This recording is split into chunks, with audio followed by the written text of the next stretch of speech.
Thank you all so much. I love you too. I love you too. I just spoke with County Executive also Brooks, and I congratulated her on a hard-fought victory. And in our nation's history, only 3 African-American women have ever served in the United States Senate.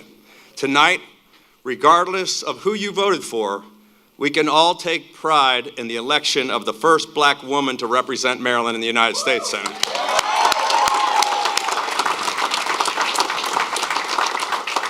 As governor, I had the privilege of working closely with Angela.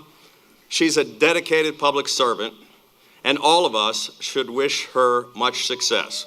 And Yumi and I offer our best wishes and our prayers to Angela and her family.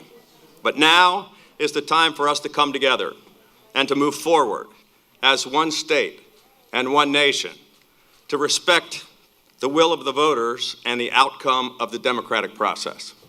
And I want to thank every single one of you in this room tonight. Give yourselves all a big round of applause. Thank you. Thank you so much.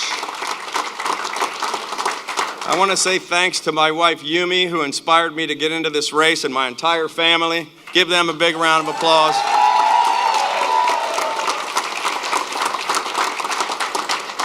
I stepped up to run because I was concerned about what kind of a future we would be leaving for all of our kids and grandkids. And for me, the greatest title wasn't governor or senator, it's dad and pop-pop. I also want to thank our incredible campaign staff. Please give them a round of applause. They did an amazing job. And the thousands of volunteers all across the state who worked their butts off. You know, some campaigns drag on for years, but this one was a 9-month sprint. We ran full speed from day one, from early mornings and late nights to every corner of the state, knocking on doors, making calls and meeting voters from Oakland to Ocean City and everywhere in between. And we built a broad coalition of Republicans, Democrats, and independents, and we brought together first responders, police, veterans, longshoremen, teachers, small business owners, young people and retirees, and hardworking families all across this state. This was truly a grassroots campaign. And most of all, I want to thank my fellow Marylanders, especially all those in deep blue Maryland who were willing to put country over party and split their tickets.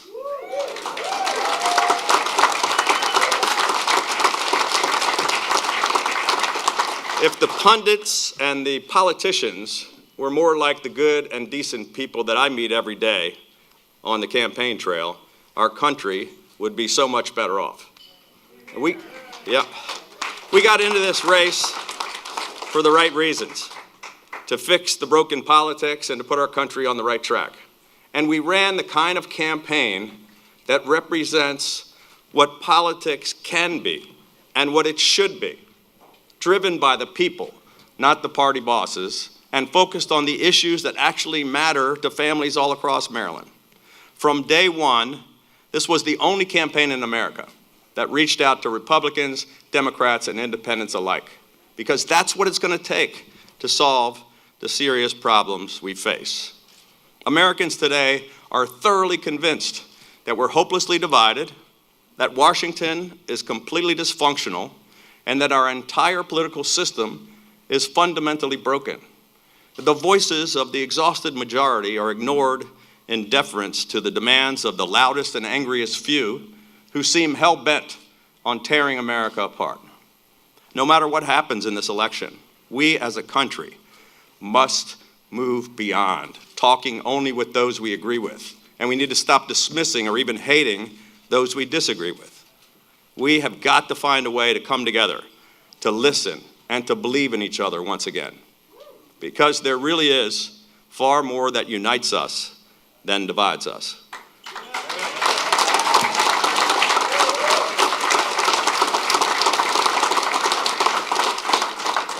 While tonight did not bring the outcome we had hoped for, we can all hold our heads high. I can tell you, we left it all on the field, and I'm so damn proud of the effort. Thank you all. Yay.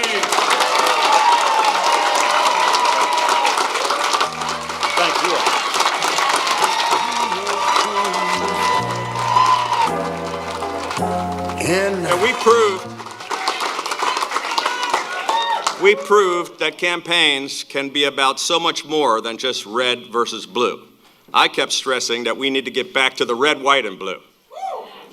Though this chapter ends tonight, our work and our commitment to a brighter future and a better path forward will continue.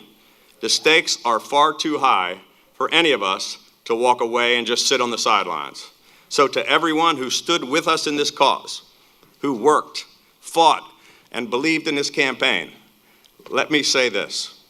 You should never apologize for standing up for decency and common sense. Never give in to fear or cynicism, and never, ever give up on the work of changing Maryland and America for the better. Thank you. God bless you all, and may God bless the great state of Maryland and the United States of America.